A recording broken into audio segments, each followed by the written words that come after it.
Hello students, कैसे हो आप लोग। मैं Dayal Chaudhary, team CLC team chemistry. अपन लेक्चर में बात कर चुके थे, एप्लीकेशन चल रहे थे विद्युत ऋणता के। आज उन्हीं एप्लीकेशन में देखते हैं हेलाइडों का जल अपघटन।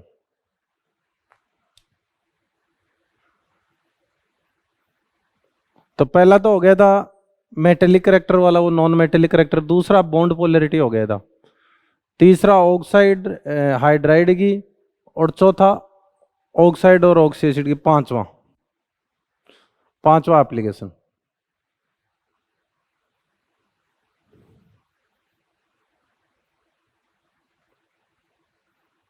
Hydrolysis of halides,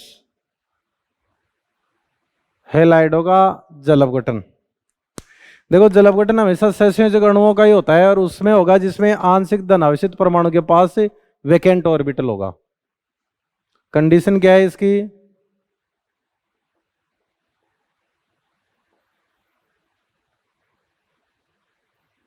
partial positive बोले तो आंशिक धनावेशित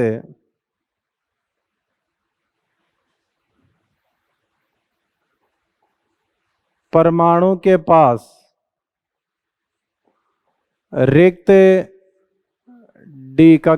रिक्त कक्षक होने चाहिए।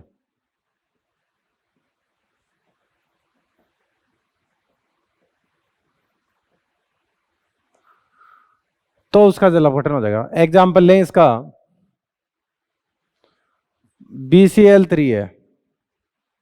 तो BCl3 में देखो, ज्यादा विद्युत ऋणता किसकी है?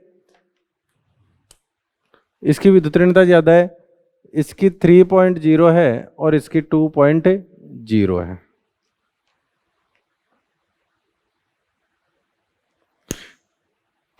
ये समझ लो, इलेक्ट्रॉनेगेटिविटी ऑफ Cl 3.0, इलेक्ट्रॉनेगेटिविटी ऑफ बोरॉन 2.0।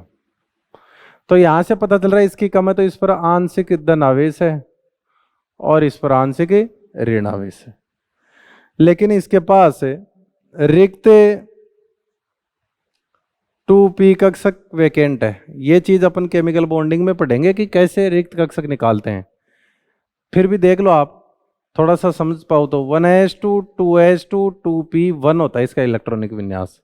अब ये क्या करता है, 3 बॉन्ड बनाने तो यहां से उत्तेजन करेगा, और उत्तेजन में क्या करेगा, एक इलेक्ट्रॉन आगे भेज देगा। तो इससे क्लोरीन जुड़ जाएगा, इससे क्लोरीन, इससे क्लोरीन, और एक ये रिक्त कक्षक यहां मिल जाएगा। बात आ गई क्या समझ में?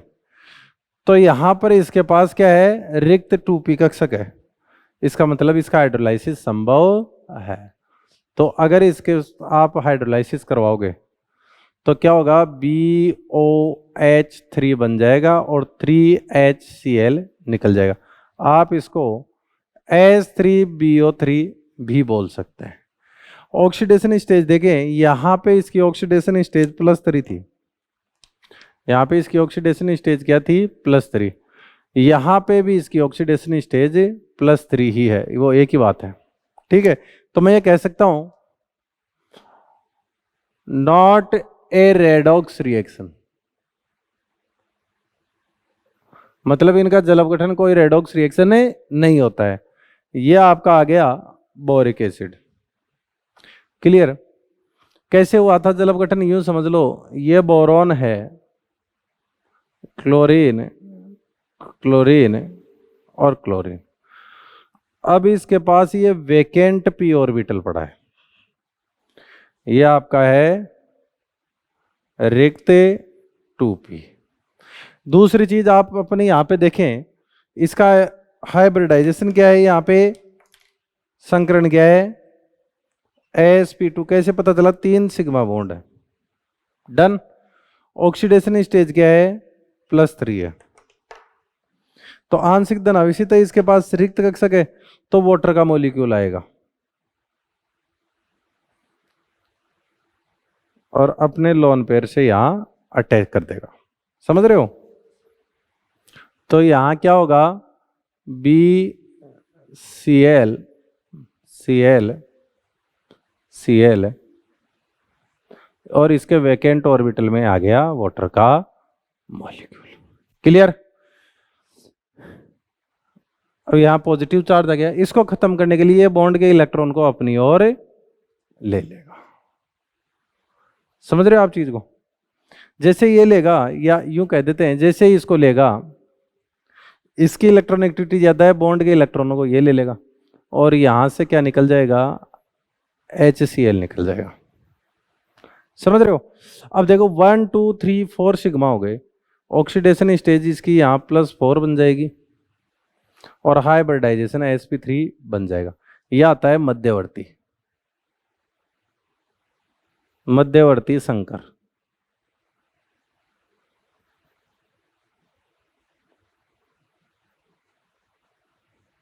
क्लियर? फिर आगे क्या होगा? ये आगे चला जाएगा, ये तो मध्यवर्ती है, ये ध्यान रखना, संकर है। फिर आगे क्या होगा? ये बन जाएगा BOHCl2। अब वापस से क्लोरीन निकला तो ये वेकेंट हो गया, फिर एक वाटर का मॉलिक्यूल अटैच करेगा, ऐसे 2 और कर जाएंगे और फाइनली क्या बन जाएंगे? तीनों OH जुड़ जाएंगे। फाइनल रिजल्ट में वही रहेगा +3 और ऑक्सीडेशन स्टेज है sp2। मतलब ये कह सकते हैं, ये अपन केमिकल बॉन्डिंग में भी पढ़ेंगे। हाइड्रोलाइसिस के दौरान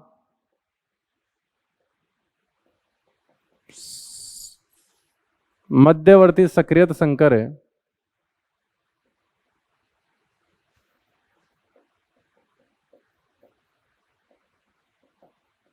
में केंद्रीय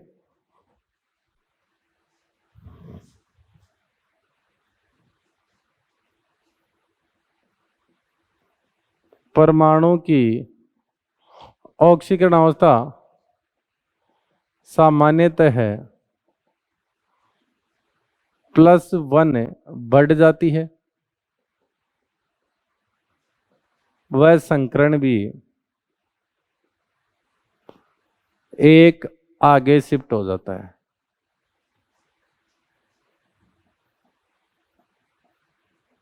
लेकिन ये परमानेंटली नहीं होता है, फाइनल प्रोडक्ट में ऑक्सीडेशन स्टेज सेम रहेगी। हमेशा ध्यान रखना, हैलाइड व जल अपघटन के बाद बने ऑक्सी एसिड के ऑक्सीडेशन स्टेज व संकरण सेम होता है।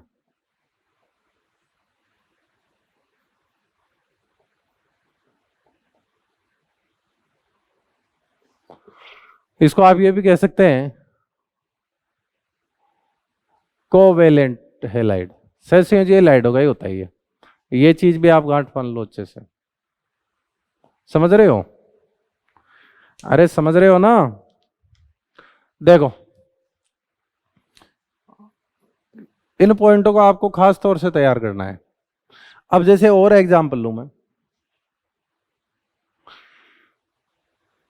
PCl3, इसका हाइब्रिडाइजेशन sp3 है, लेकिन जैसे मध्यवर्ती सक्रियत संकर आएगा, इसका हाइब्रिडाइजेशन 1 से बढ़ जाएगा और 1 से बढ़ के कितना हो जाएगा? sp3d और फाइनल प्रोडक्ट में वापस sp3 हो जाएगा। यहां पे देखो, इसकी विद्युत ऋणता 2.1 है, इसकी विद्युत ऋणता 3 है, तो इस पर तो आंशिक धनावेश है, इस पर आंशिक ऋणावेश है, इसके पास रिक्त D कक्षक है। कौन सा? 3D। तो यहां पर 3 जल के अणु अटैक करेंगे और यह बन जाएगा POH3 + 3HCl। ये +3 में ही है, इसको आप H3PO3 भी लिख सकते हो। यहां पे ये भी आपका +3 में है। ऑक्सीडेशन स्टेज दोनों तरफ की सेम रहेगी। संकरण यहां पे भी sp3 था और यहां पे भी संकरण sp3 ही है। क्लियर? H3PO3। लोन पेड नहीं होगा यहाँ। क्लियर? फिर आगे ले, जैसे PCl5 का करना हो तो देखो, ये आंशिक धनावेशित है, ये आंशिक ऋणावेशित है, इसके पास अभी भी रिक्त डी कक्षक है। कौन सा? 3D। इस पर मान लो मैंने D2O का अटैक करवा दिया।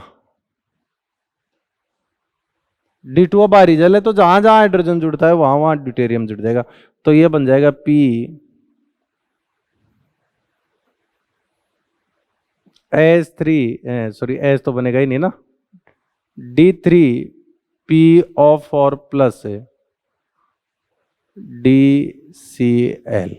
ये ऑक्सीडेशन स्टेज +5 है और ऑक्सीडेशन स्टेज यहां पे भी +5 है। तो ये आई होप सबके अच्छे से समझ में आ गया होगा। इसको बना लो।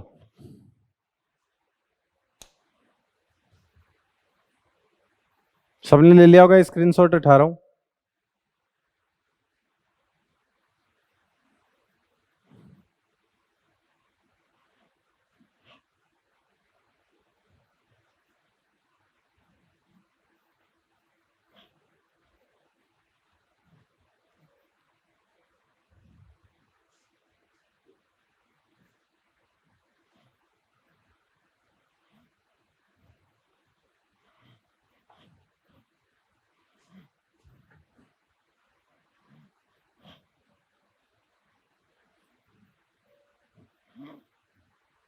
फिर जैसे NCl3 की बात करें, इसका थोड़ा अलग टाइप का होता है हाइड्रोलाइसिस।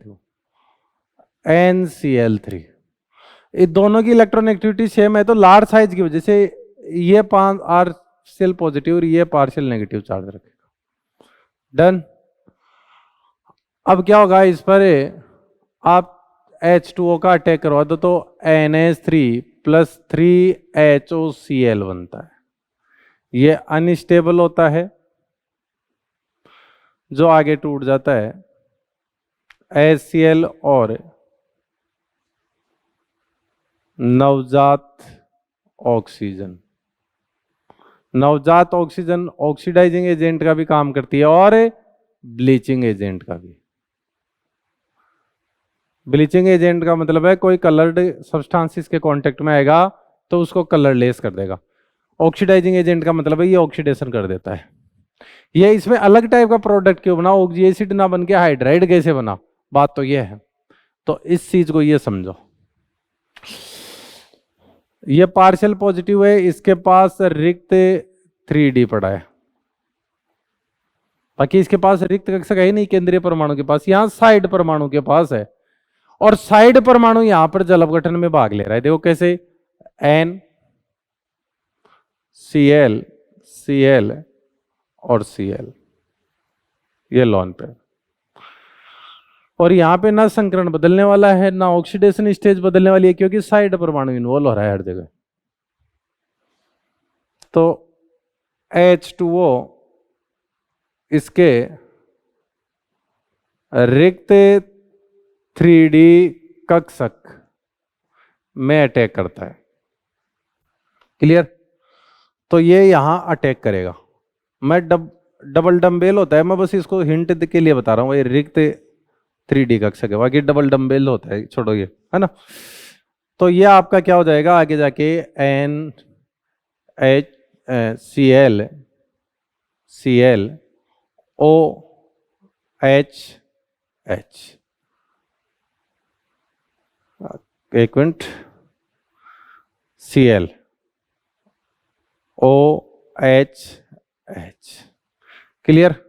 अब इसमें क्या होगा, इस पर पॉजिटिव चार्ज है तो ये बॉन्ड के इलेक्ट्रॉन को ले लेगा, और यहां से इसकी इलेक्ट्रॉन एक्टिविटी ज्यादा है, बॉन्ड के इलेक्ट्रॉन ये रखेगा, तो ये आपका H इस पे अटैक करेगा।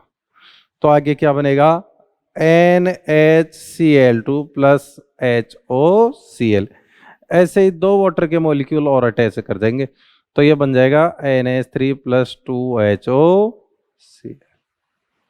तो यहाँ पे प्रोडक्ट अलग बनने वाले हैं, NH3 और HOCl बनने वाले हैं, उनमें HCl बनता है। हालांकि फाइनली HCl बन जाता है, लेकिन जब आपको पूछा जाए प्रोडक्ट क्या बनता है तो यहां रोक के बताना ये बनता है।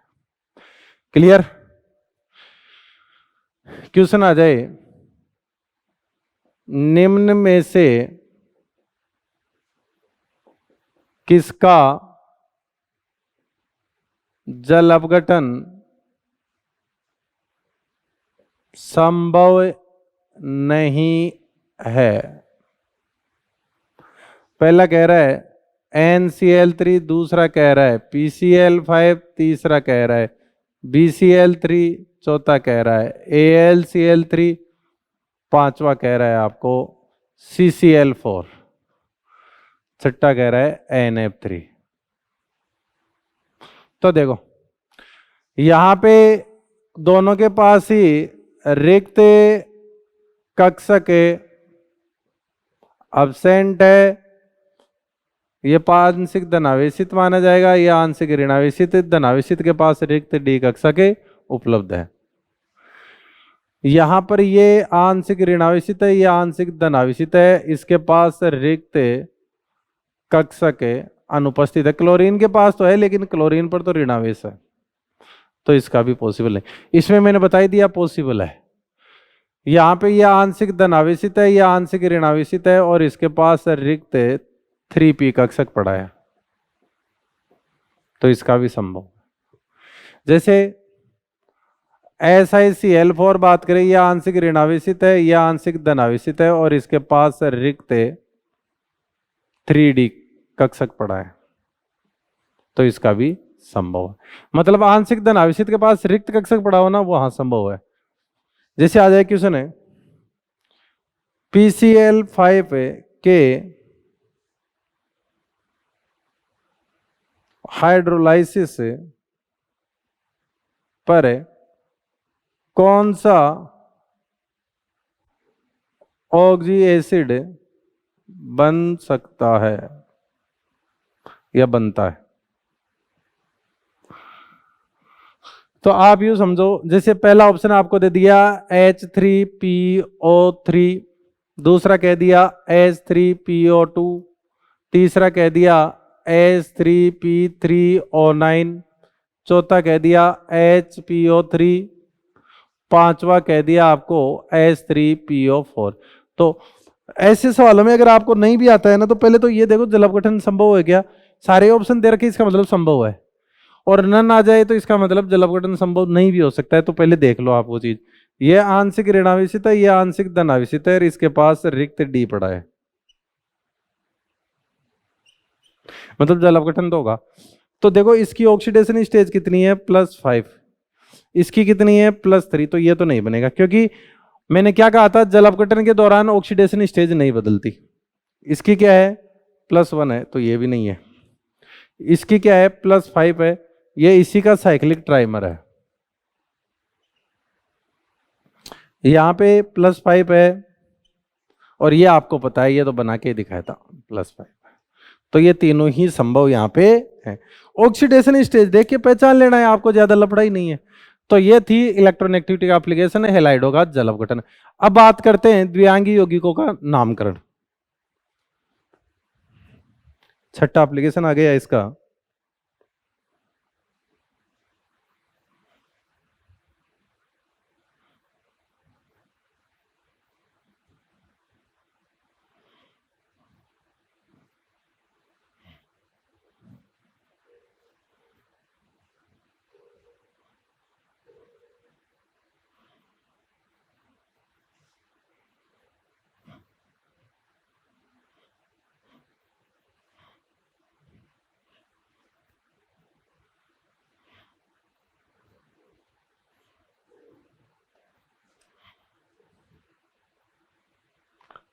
द्विआंगी यौगिक का सूत्र लिखना व उनका नामकरण, दोनों ही चीजें पढ़ लेते हैं एक में। यह आपका 6 पॉइंट आ गया। देखो आप यूं समझो, जैसे मैं बोल दूं Cl2O, तो Cl2O में देखो लो इलेक्ट्रॉन, हाँ पहले समझ लो इसको, सूत्र में तो याद रखना low electronegative written first, and then high electronegative atom. पहले लो इलेक्ट्रोनेगेटिव एटम लिखा जाएगा, उसके बाद में हाई इलेक्ट्रोनेगेटिव एटम लिखा जाएगा। क्लियर? इसमें कुछ एक एक्सेप्शन भी हो सकते हैं, ये आप ध्यान रखना। जरूरी नहीं कि ये बात हमेशा ही सही हो। बात समझ रहे हो आप चीजों को? यहां पर इसमें बीच में कुछ एक्सेप्शन आ जाएंगे, इनका एग्जाम्पल आप बना करके देखना चाहो ना, तो आप यूं कर सकते हो, जैसे नाइट्रोजन है, समझ रहे हो, NCl3 है। हाँ, यदि दोनों एटम्स की इलेक्ट्रोनेगेटिविटी सेम हो तो लार्ज साइज एटम को पहले लिखा जाता है। क्लियर? जैसे एग्जांपल ले लूं मैं, NF3, ये हाई इलेक्ट्रोनेगेटिव है, ये लो इलेक्ट्रोनेगेटिव है। जैसे एग्जांपल ले लूं मैं PCl5, ये हाई इलेक्ट्रोनेगेटिव है, ये आपका लो इलेक्ट्रोनेगेटिव है। जैसे PH3, इसकी भी 2.1, इसकी भी 2.1, लेकिन ये आपका क्या है, लार्ज साइज वाला है, और ये आपका स्मॉल साइज वाला। बात आगे की समझ? लेकिन इसमें अपवाद है। अपवाद जैसे कार्बन और हाइड्रोजन से मिलके आप CH4 बनाओ और एक H4C बनाओ, ये सही है देखो, जबकि इसकी इलेक्ट्रोनेगेटिविटी 2.5 है और इसकी 2.1 है। जैसे नाइट्रोजन और क्लोरीन से बनाओ NCl3 और Cl3n, ये गलत है, ये सही है। इनकी इलेक्ट्रोनेगेटिविटी सेम है दोनों की, इसकी भी 3.0 है, इसकी भी 3.0 है, लेकिन ये देखो ये स्मॉल साइज है, ये आपका लार्ज साइज है।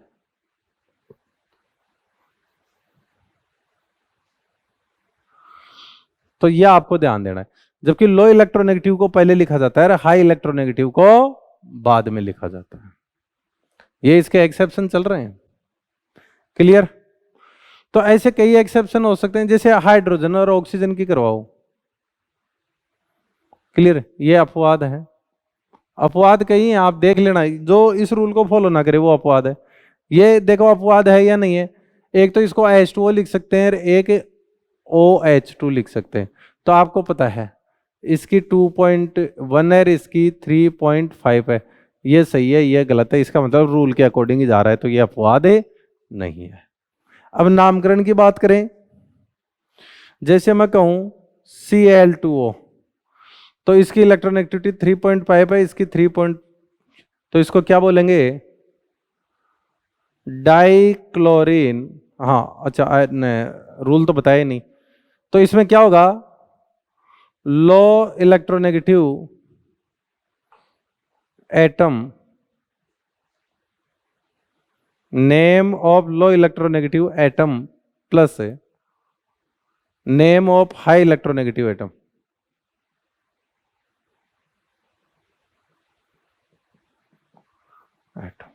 Plus ide, low electronegative atom और उसके बाद में हाई इलेक्ट्रोनेगेटिव एटम लिख देंगे और साथ में क्या जोड़ देंगे, आइड जोड़ देंगे। देखो कैसे, Cl2O है तो इसका कैसे करेंगे, डाइक्लोरीन ऑक्साइड, क्योंकि यह आपकी 3.5 इलेक्ट्रोनेगेटिविटी रखता है, ये 3.0 रखता है। जैसे OF2, इसकी 3.5 है और इसकी 4.0 है, तो इसका क्या बोलेंगे, ऑक्सीजन डाई फ्लोराइड।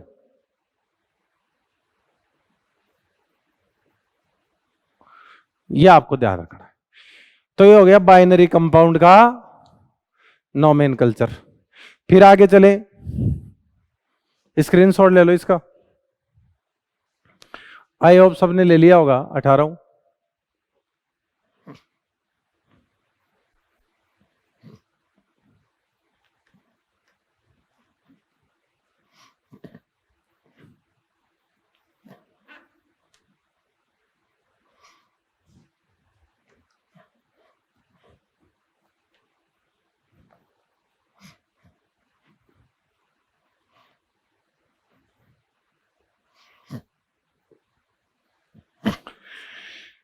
इसके अलावा यह बताता है कि कौन सा कंपाउंड आपका कोवेलेंट है और कौन सा आपका आयनिक है।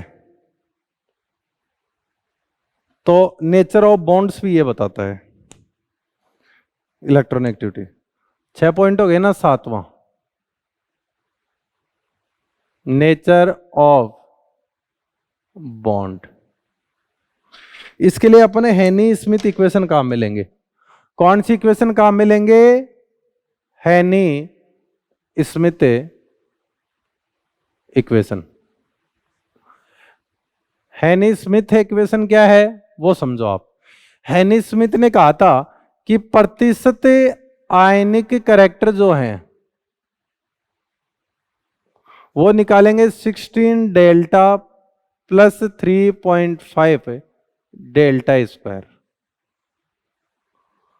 यहां पे ये डेल्टा क्या है? दो एटम जिनके बीच आप बॉन्ड की प्रकृति समझाने वाले हो, उनका विद्युत ऋणता अंतर, इलेक्ट्रोनेगेटिविटी अंतर। क्लियर? अब कह रहा है कि अगर परसेंट आयनिक कैरेक्टर ग्रेटर देन 50% हो जाए तब तो आयनिक बॉन्ड होगा, मतलब आयनिक कंपाउंड माना जाएगा। और परसेंट आयनिक कैरेक्टर है लेस देन 50% हो जाए तो वो कोवेलेंट माना जाएगा। कुल मिला के उसने ये कहा अकॉर्डिंग टू अकॉर्डिंग टू हैनी स्मिथ। तो हैनी स्मिथ ने यह कहा कि अगर ये विद्युत ऋणता अंतर 2.1 से ज्यादा आ जाता है तब तो आयनिक होगा, और अगर ये अंतर आपका 2.1 से कम आता है तो आपका कोवेलेंट हो जाएगा।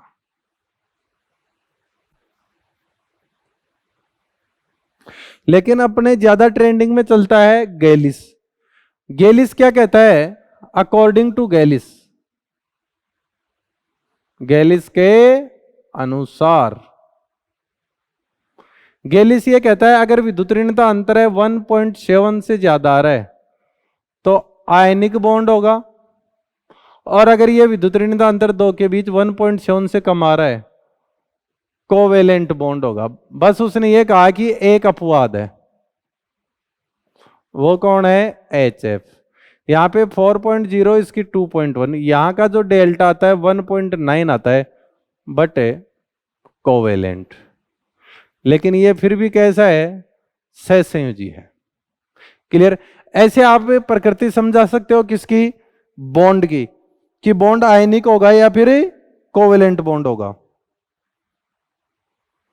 इसके अलावा आप हाइड्रोक्साइड की नेचर भी समझा सकते हो। इसका स्क्रीनशॉट ले लो आप एक बार, फिर बात करते हैं 8वीं प्रॉपर्टी की।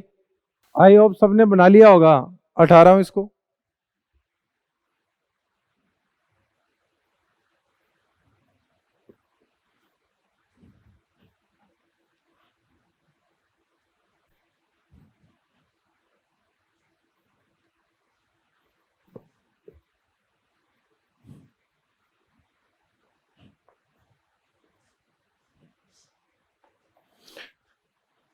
फिर आगे अपन बात करते हैं नेचर ऑफ हाइड्रोक्साइड। कितने पॉइंट हो गए? 5वां तो आपका हाइड्रोलाइसिस हो गया। 6 आपका बाइनरी कंपाउंड्स का नोमेनकल्चर हो गया। 7 आपका ये नेचर वाला हो गया। 7 8वां पॉइंट आई थिंक पॉइंट देख लेना आप, है ना। अब इसके बाद में अपन बात करते हैं किसकी, नेचर ऑफ हाइड्रोक्साइड, और आई थिंक ये हो गया 9वां पॉइंट, क्योंकि बॉन्ड की नेचर भी अपन ने पढ़ ली। Clear, 5-6 bond nature. तो यहां पे देखो nature of A hydroxide, nature of hydroxide कैसे देखोगे, तो आप इसको यूं देख सकते हो, जैसे AOH, इसकी इलेक्ट्रॉनेगेटिविटी 2.1 है, इसकी इलेक्ट्रॉनेगेटिविटी 3.5 है। अगर AO की डेल्टा OH की डेल्टा से ज्यादा होती है, मतलब विद्युत ऋणता अंतर से ज्यादा होता है, तो यह माना जाएगा हमेशा बेसिक ऑक्साइड, बेसिक हाइड्रोक्साइड। ये हाइड्रोक्साइड बेसिक होंगे, यहां से बॉन्ड टूटेगा, मतलब जो बॉन्ड क्लीवेज होने वाला है वो यहां से होगा और बनेगा A++ OH माइनस, ये लो क्यों होगा। और अगर AO की डेल्टा से OH की डेल्टा ज्यादा है तो एसिडिक होगा। कैसे, यहां कैसे टूटेगा, AOH अब बॉन्ड यूं जाएगा, AO नेगेटिव बनेगा और H+ बनेगा, तो ऐसे में तो ये बेस बन जाएगा और ये आपका बन जाएगा एसिड। ये चीज आप अच्छे से समझ लो। फिर दूसरी चीज, यहां से अब ये कह सकते हैं, अगर ए की जो इलेक्ट्रोनेगेटिविटी है, electronegativity of A is less than 1.7 आ रही है, तो ये होगा बेसिक। और electronegativity of A is greater than 1.7 आ रही है, तो ये होगा एसिडिक। एग्जाम्पल ऊपर वाले का ले लें, NaOH हो जाएगा, एग्जाम्पल नीचे वाले का ले लें, BOH3 हो जाएगा। ये आपको ध्यान रखना। क्लियर, ये इनकी नेचर के बारे में। अब अपन पढ़ते हैं इलेक्ट्रोनेगेटिविटी स्केल। इसका स्क्रीनशॉट ले लो, अपने को पूरा बोर्ड चाहिए होगा, आई थिंक सबने ले लिया होगा। अब अपन बात करते हैं इलेक्ट्रोनेगेटिविटी स्केल की।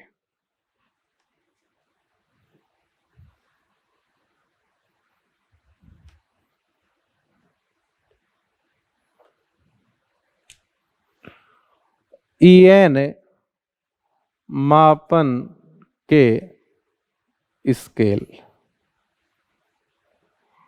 सबसे पहला आता है पोलिंग स्केल।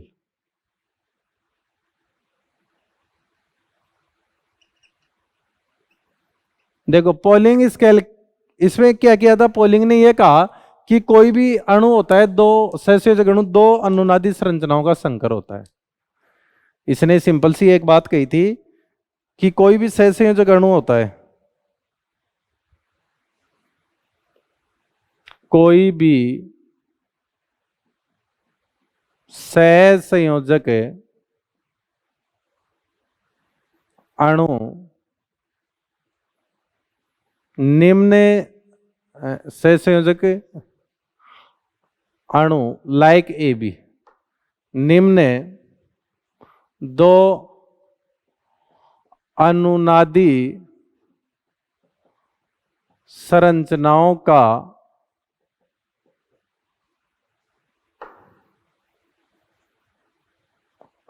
अनुनाद संकर होता है। कैसे, यूं समझ लो AB और दूसरी अनुनादी संरचना ये मान लो AB। एक में तो ये कहता है इसकी विद्युत ऋणता ज्यादा है तो इस पर नेगेटिव और इस पर पॉजिटिव, और दूसरे में ये कहता है कि इधर की तरफ बॉन्ड अगर ये खींच लेता है तो ये नेगेटिव और ये पॉजिटिव। इन दो का उसने क्या बनाया था, रिजल्ट बताया था, और कुल मिलाकर के उसने कंप्लीटली चार्ज ही दिए थे। यूं समझ लो आप, माइनस प्लस। और कहा कि जो ये ए बी होती है ये है अनुनाद ऊर्जा।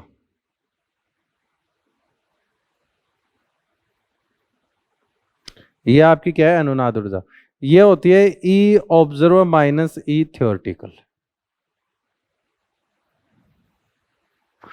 ई ऑब्जर्वर क्या होती है, ई ऑब्जर्वर आपकी होती है ए की बॉन्ड एनर्जी इंटू बी की बॉन्ड एनर्जी, इसका रूट, मतलब गुणोत्तर माध्य। क्लियर। और ई थ्योरेटिकल जो होती है वो होती है ई ए प्लस ई बी, दोनों की बॉन्ड एनर्जी अपॉन 2, बोले तो समांतर माध्य। क्लियर। इसके बाद में मतलब ये कह सकते हैं पोलिंग स्केल है depends on bond energy.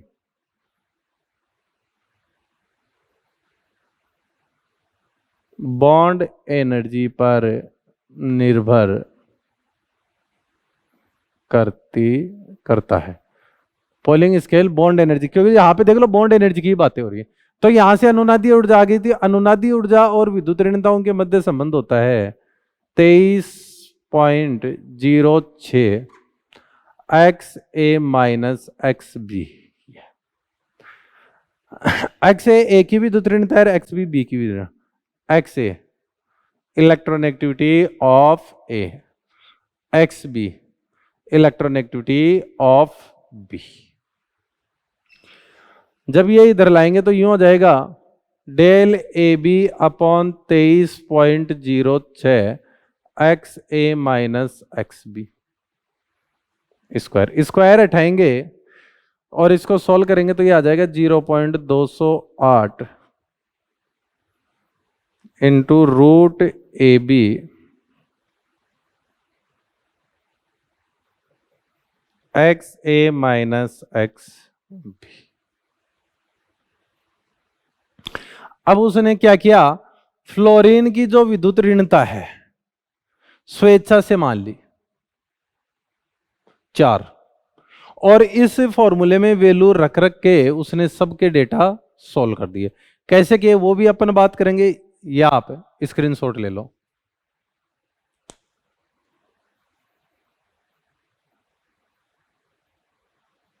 I hope सबने ले लिया होगा।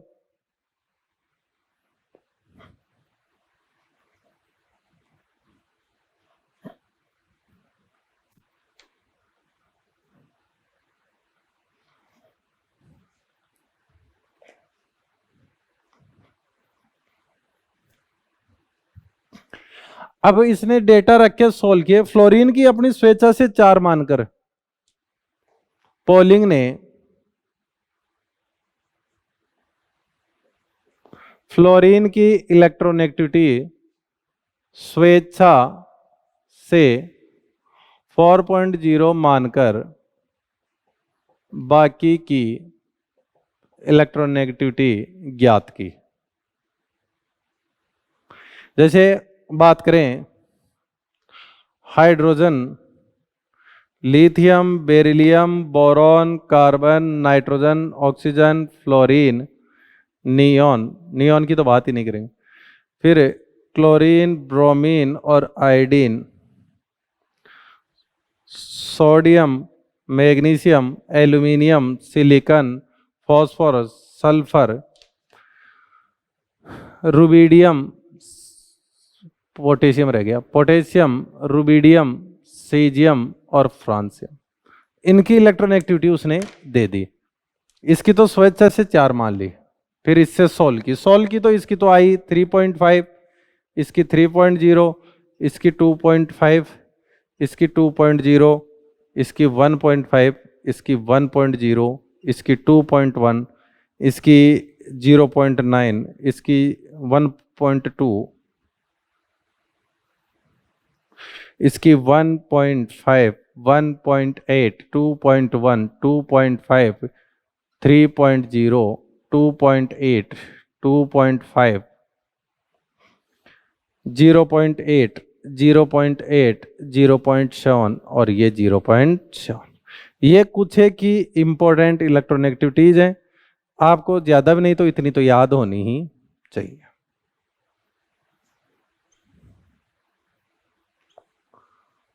आई थिंक चीजें क्लियर।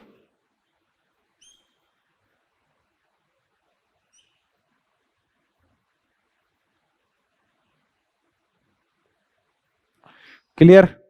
ऐसे इनकी कम से कम आपको इलेक्ट्रोनेगेटिविटी तैयार कर लेनी है।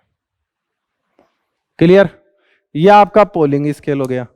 मूल्यांकन स्केल की बात करें उसके बाद में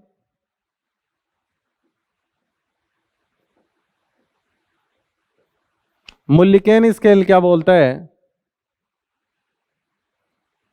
electronegativity depends on ionization energy and EA. ये कहा उसने कि जो ये मूल्यांकन इलेक्ट्रोनेगेटिविटी ये होती है आयनाइजेशन एनर्जी प्लस ईए अपॉन, किसमें होती है? इलेक्ट्रॉन वोल्ट पर एटम में। क्लियर। हमेशा ध्यान रखना पोलिंग स्केल से मूल्यांकन स्केल 2.8 टाइम लार्ज होता है।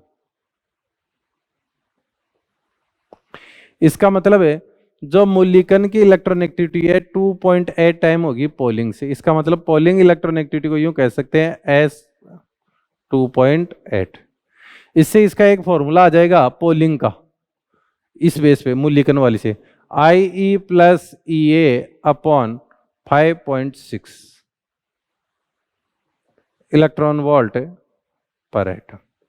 ये सारे डेटा हैं वो इलेक्ट्रॉन वोल्ट पर एटम में है। आप यहां से देख लो, ये इलेक्ट्रोनेगेटिविटी आपको याद रखनी है, पोलिंग की इलेक्ट्रोनेगेटिविटी है। समझ रहे हो आप चीजों को? ये आपको एकदम तैयार करना पड़ेगा भाई। अगर आप इसको किलो कैलोरी पर मोल में निकालना चाहते हो, इलेक्ट्रॉन वोल्ट की बजाय किलो कैलोरी पर मोल में निकालना चाहते हो, किसको? उसी स्केल को, तो आप इसके लिए यूं कर सकते हो, इसको 62 पॉइंट, ये लो, ये रहा X P is to I E in plus E A upon 2 into 62.5। ये अब किस में आएगी? ये बॉन्ड एनर्जी किस में? अरे ये ध्यान रखना, ये इलेक्ट्रॉन वोल्ट पर एटम ये दे रखे हैं डेटा। अगर ये इलेक्ट्रॉन वोल्ट पर एटम में दे रखे हैं तो ये फॉर्मूला लगाना है। और अगर यही डेटा इनके किलो कैलोरी पर मोल में दे रखे हैं, आई ई और ई ए के। आई ई कौन है? Ionization energy. ई ए कौन है? Electron affinity. क्लियर। ये हो गया। अब लास्ट बच गया ऑलरेडी रेशियो। इसका एक बार स्क्रीनशॉट ले लो, फिर बात करते हैं ऑलरेडी रेशियो की। आई थिंक सबने ले लिया होगा।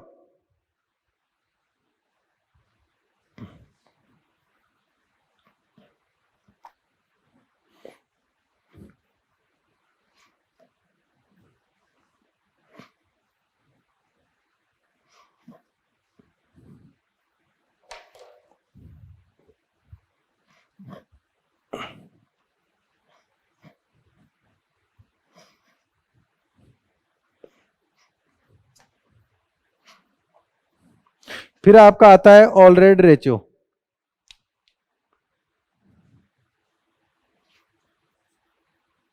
तीसरा स्केल ऑलरेडी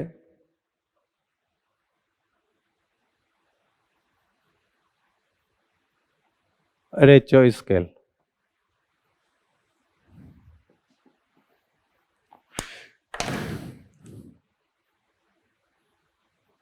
ऑलरेडी रेशियो के अनुसार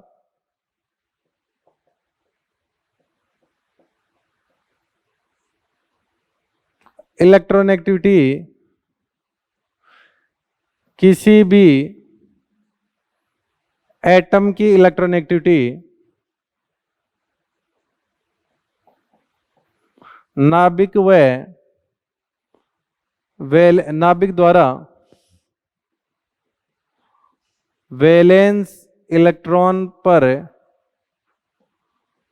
लगाया गया आकर्षण का माप है।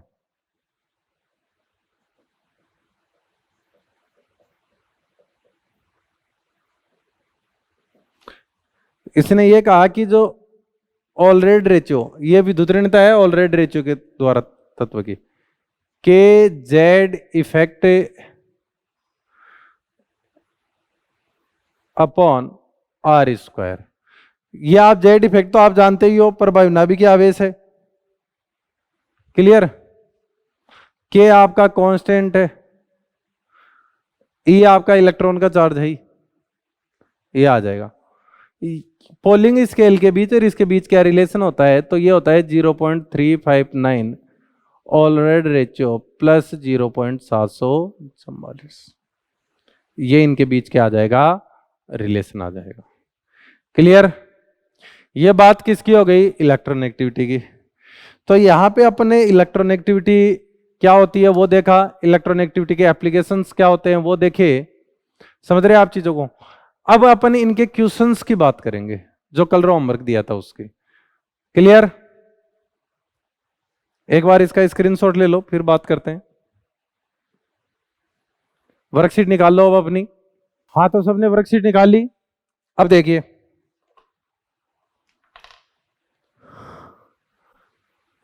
स्टेज फर्स्ट भाग ए, स्टेज फर्स्ट भाग ए से आपको क्वेश्चन दिया गया था 24,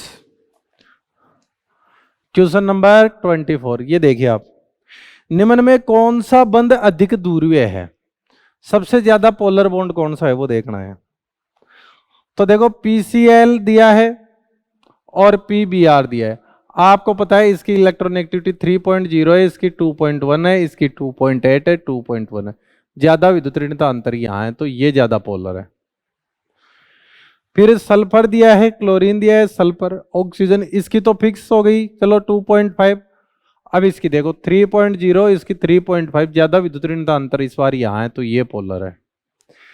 नाइट्रोजन, ऑक्सीजन, नाइट्रोजन, फ्लोरीन, इसकी 4.0 है, इसकी 3.5 है, इसकी 3.0 फिक्स है, तो विद्युत ऋणता अंतर यहां है तो ये ज्यादा पोलर है। क्वेश्चन नंबर है 25, आपको बताना है MgO और BaO, यही है ना, बिल्कुल। इनमें ज्यादा क्षारीय कौन सा है, तो अपन ने क्या कहा था कि धात्विक ऑक्साइडों की जो क्षारीय प्रकृति होती है वो आयनन ऊर्जा के उल्टा चलती है, इसका आयनन ऊर्जा कम है तो इसकी क्षारीय प्रवृत्ति ज्यादा है। क्वेश्चन नंबर 26,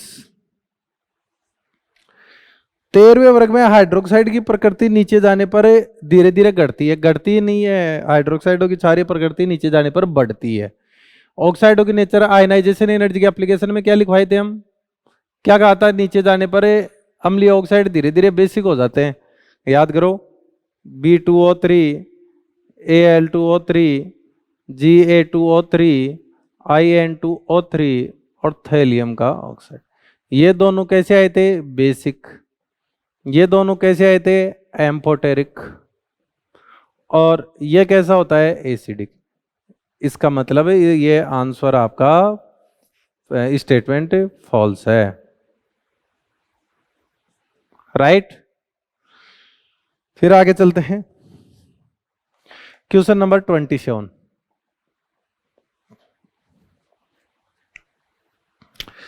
और सारणी के आधार पर निम्न में से आपके अनुसार कौन सा अम्लीय और कौन सा क्षारीय है। तो देखो सीजियम हाइड्रोक्साइड ये तो सबसे प्रबल बेस है, तो ये बेस हो गया, ये तो हो गया बेसिक, चलो। फिर बी दिया है IOH, नॉन मेटेलिक ऑक्साइड है, ये कैसा होता है, एसिडिक है, नॉन मेटेलिक हाइड्रोक्साइड है। सी स्ट्रोंशियम हाइड्रोक्साइड, ये भी मेटेलिक हाइड्रोक्साइड है, ये कैसा हो जाएगा, बेसिक। डी सिलेनियम, ये आपका क्या है, नॉन मेटल है, तो ये कैसा हो जाएगा, एसिडिक। ई फ्रेंसियम ये आपका कैसा हो जाएगा, बेसिक क्योंकि मेटेलिक है, एफ। ये नॉन मेटेलिक है, ये कैसा हो जाएगा, एसिडिक हो जाएगा। क्लियर। नेक्स्ट क्वेश्चन है आपका भाग बी से, क्वेश्चन नंबर 1। सर्वाधिक विद्युत ऋणी तत्व है, सर्वाधिक विद्युत ऋणी तत्व है फ्लोरीन है, तो ये तो मैच हो गया किससे, 3 से। अच्छा फ्लोरीन 4 नंबर पे गया, ये तो मैच हो गया 4 से। उच्चतम इलेक्ट्रॉन बंधुता कौन रखता है, तो ये रखता है क्लोरीन, तो ये मैच हो जाएगा 1 से। ब्रह्मांड में प्रचुर मात्रा में कौन है, हाइड्रोजन, तो ये मैच हो जाएगा 2 से, डी। वायुमंडल में प्रचुर गैस कौन सी है, नाइट्रोजन है, तो ये मैच हो जाएगा आपका 3 से। तो आंसर कौन सा आ जाएगा, थर्ड आ जाएगा। क्लियर। आगे चले।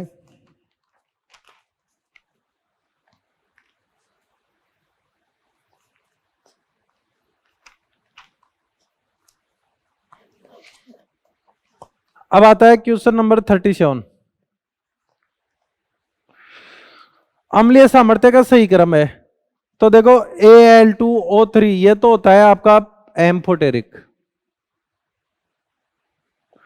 फिर SiO2 एसिड के इससे ज्यादा इलेक्ट्रोनेगेटिविटी P2O3 की है और इससे ज्यादा SO2 की है।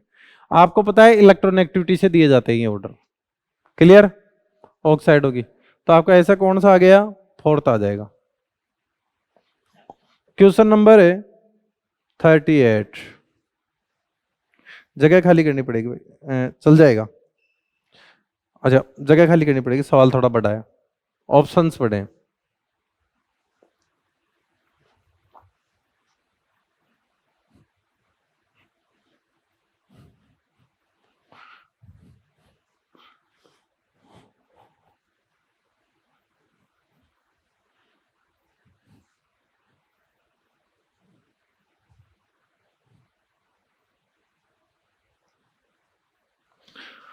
भाग बी से क्वेश्चन नंबर 38 का देखिएगा आप।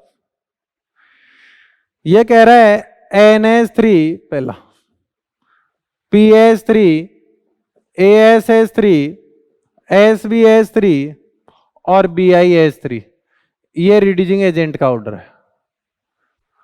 क्लियर। तो देखिएगा इधर जा रहे हैं तो साइज बढ़ रही है, तो लेटिस एनर्जी कम हो रही है, तो थर्मल स्टेबिलिटी कम होगी और रिड्यूसिंग एजेंट इससे उल्टा चलता है, तो ये गलत हो गया। क्लियर। इसका दूसरा पार्ट दिया है NH3, PH3, ASH3, SBH3 और BiH3 बेसिक स्ट्रेंथ की बात की है, तो बिल्कुल ये सही ऑर्डर है।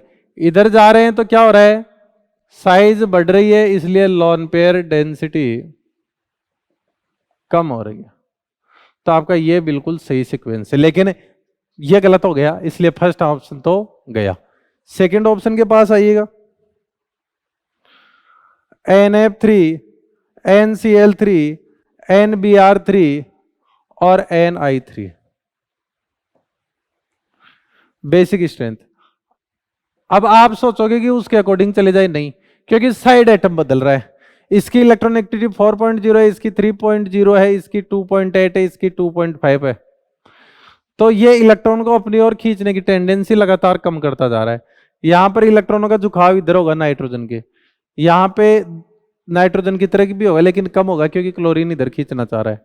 यहां पे नाइट्रोजन और लोन पेयर दोनों का झुकाव एक तरफ ही हो जाएगा। यहां पे क्या होगा, ये मान लो लोन पेयर का झुकाव ही है ये, और यहां पे आयोडीन बहुत ज्यादा साथ दे रहा है ये, तो ये लोन पेयर डोनेट करने की टेंडेंसी कम हुई, यहां थोड़ी बहुत आई, यहां पर थोड़ी ज्यादा आई, यहां पर इलेक्ट्रॉन डोनेट करने की टेंडेंसी बहुत ज्यादा आई। मतलब जैसे जैसे साइड एटम की इलेक्ट्रॉनेगेटिविटी बढ़ेगी तो बढ़ेगी, मैं ये कह रहा हूं जैसे इधर से इधर आ रहे हैं साइड एटम की इलेक्ट्रॉनेगेटिविटी बढ़ रही है, तो इलेक्ट्रॉन्स जो लोन पेयर वाले उनको भी खींचने की टेंडेंसी बढ़ेगी, तो उसकी डोनेटिंग नेचर कम हो जाएगी। तो इलेक्ट्रॉनेगेटिविटी बढ़ने पर बेसिक स्ट्रेंथ कम होती है, तो यहाँ इलेक्ट्रॉनेगेटिविटी कम हो रही है इसलिए बेसिक स्ट्रेंथ बढ़ रही है। पहला सही हो गया। N2O3 P2O3 AS2O3 और Sb2O3।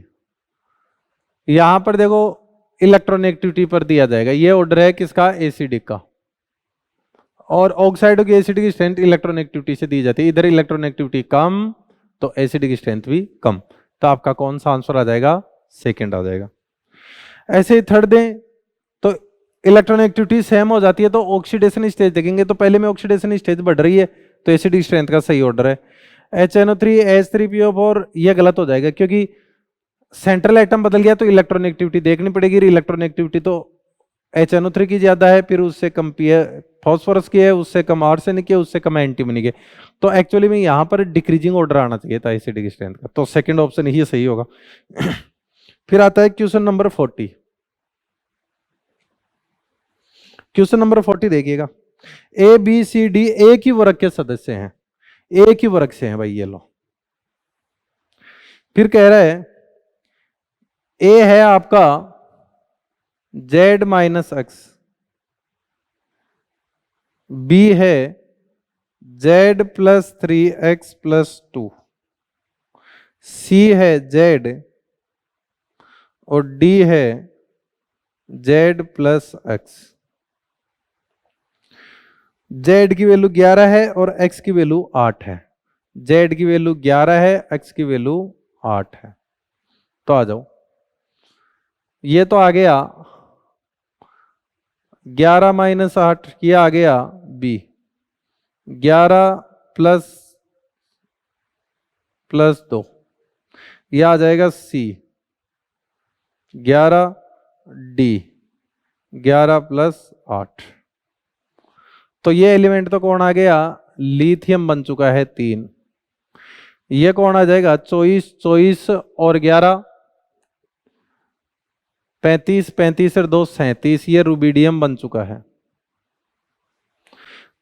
ये आपका सोडियम बन चुका है और ये आपका पोटेशियम बन चुका है। तो इनको सेट कर दे पीरियोडिक टेबल में, तो लिथियम आएगा, फिर सोडियम आएगा, फिर पोटेशियम आएगा, फिर रुबिडियम आएगा। इसका मतलब ये तो आपका ए आ गया, फिर आपका सी आ गया, फिर आपका डी आ गया और फिर आपका बी आ गया। अब पूछा क्या है वो देखो, तो इनके ऑक्साइड की क्षारीय नीचे जाने पर बढ़ता है क्षारीयता का क्रम, ये हो गया ऑर्डर। ये ले भाई, ए से ज्यादा सी, सी से ज्यादा डी, डी से ज्यादा बी, तो तीसरा आंसर आ जाएगा। बड़े आसान है ऐसे क्वेश्चंस करना। ये था स्टेज फर्स्ट। अब स्टेज सेकंड की बात करते हैं।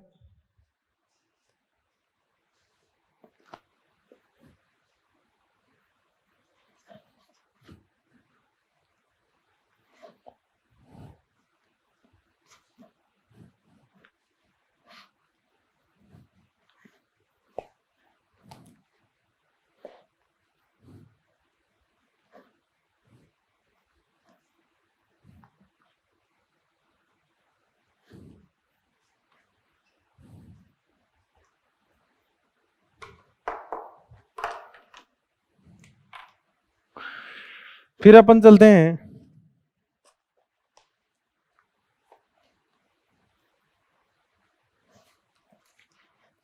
Stage second.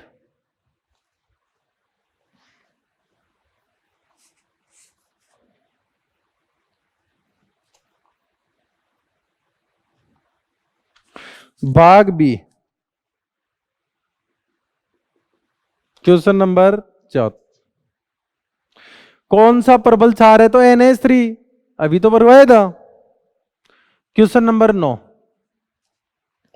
अम्लीय सामर्थ्य का क्रम होगा, एक तो Cl2O7 दे रखा है, पहले ऑप्शन से ही उठा लेते हैं, SO2 और P4O10। तो 2.1, 2.5 और 3.7, सॉरी 3.0, तो ये आ जाएगा एसिडिक स्ट्रेंथ का ऑर्डर, पहला ही सही हो गया।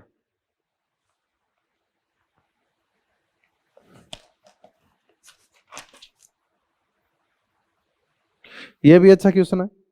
क्वेश्चन नंबर 20 को करने का पैटर्न देख लो आप। बंद की पोलैरिटी बतानी है आपको, किसमें, O से H, Cl से H, S से H और F से H, और एरो यूं लगा के दे रहा है आपको, इस एरो के अकॉर्डिंग बतानी है। तो देखो बंद की ध्रुवीयता किससे दोगे? विद्युत ऋणता अंतर से। तो यहां का विद्युत ऋणता अंतर देखो 2.1 है, ये 2.5 है, ये 3.5 है, और ये 2। विद्युत ऋणता अंतर ज्यादा है ना, तो यहां इंक्रीज होगी। फिर इसकी 3.0 है, इसकी 2.1, विद्युत ऋणता अंतर कम हो गया, इसकी डिक्रीज होगी। फिर इसकी 4.0 और 2.1, यहां विद्युत ऋणता अंतर बढ़ रहा है तो फिर से इंक्रीज होगी, और इधर घट रहा है तो फिर से डिक्रीज होगी। तो डिक्रीज पहला तो गलत हो गया, इंक्रीज सही है, फिर डिक्रीज सही है, फिर इंक्रीज होगा गलत, डिक्रीज पहला ही गलत। फोर्थ ऑप्शन देखो, इंक्रीज, डिक्रीज, इंक्रीज और फिर से डिक्रीज, तो फोर्थ ऑप्शन आ जाएगा ये। इस प्रकार के सवालों को करने का एक अलग ही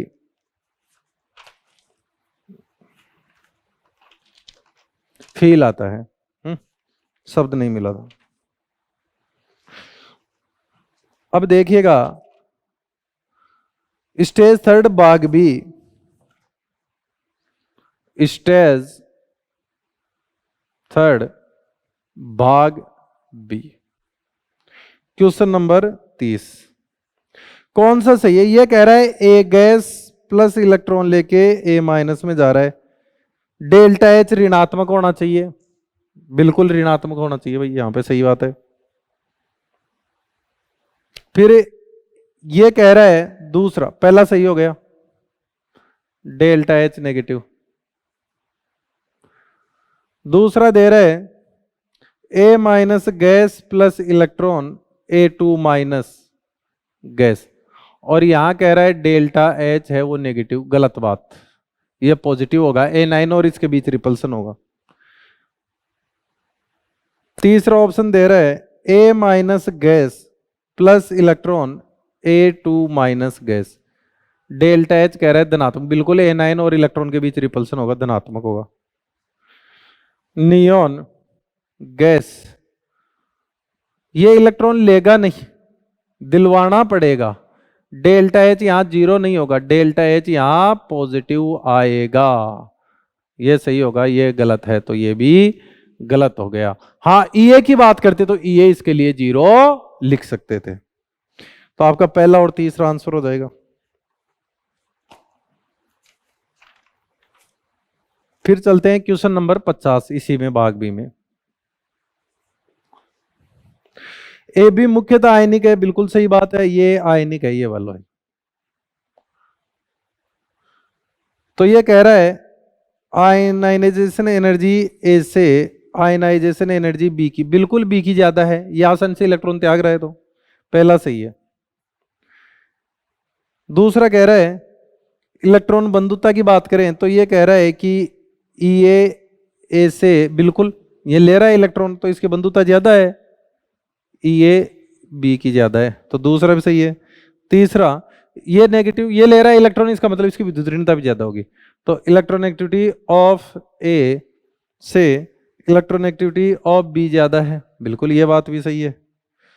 फिर फोर्थ कह रहा है ए साइज से बी साइज, ये गलत बात है, ये लार्ज साइज का होगा, केटाइन लार्ज का होता है, क्लियर, ये आपका।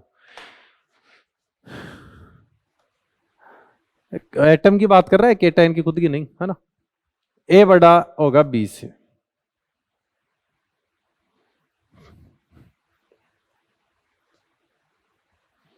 अब आप इसमें ये मत देखना बी माइनस बड़ा होता है, ये एटॉमिक फेज की बात कर रहा है इनकी, तो बी नॉन मेटल है, नॉन मेटल छोटी होती है, ए मेटल है, मेटल बड़ी होती है।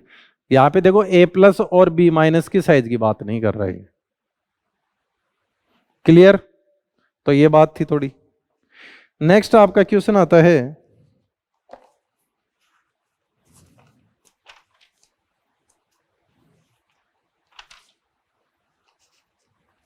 स्टेज फोर्थ से,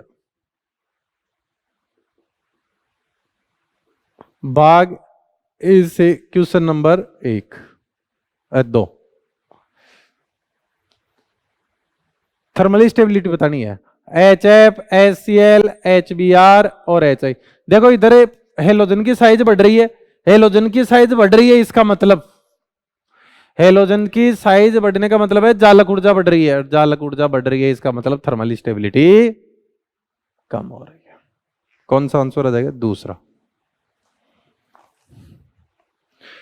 क्वेश्चन नंबर 24,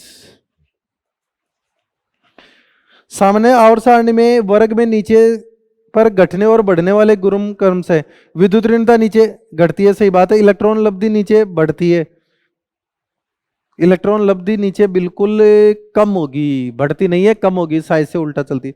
विद्युत ऋणता बिल्कुल घटती है नीचे जाने पर। परमाणु त्रिज्या, हाँ ये परमाणु त्रिज्या नीचे जाने पर बढ़ती है, तो दूसरा ऑप्शन आ जाएगा। क्वेश्चन नंबर 26, एल्यूमिनियम की विद्युत ऋणता निम्न में से किसके समान है? तो एल्यूमिनियम की इलेक्ट्रॉनेगेटिविटी एक्चुअली होती कितनी है वो देखो, तो ये लगभग समान आएगी किसके? बेरिलियम के। ये लगभग समान किसके आ जाएगी? बेरिलियम के, मतलब 1.2 के आसपास होती है इसके, तो ये आंसर आ जाएगा दूसरा, बेरिलियम के।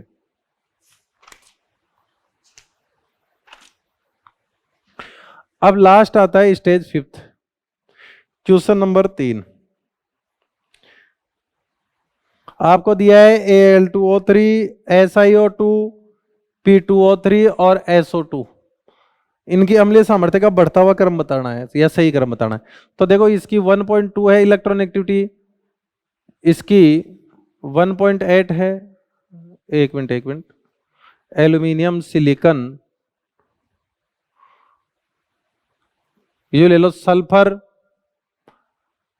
सल्फर से पहले कौन आएगा? Phosphorus 2.1, silicon 1.8, aluminium 1.5।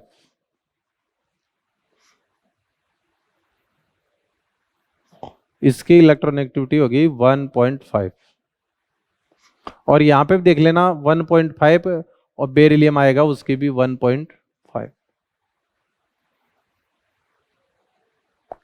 एक मिनट, लगभग समान पूछा है ना,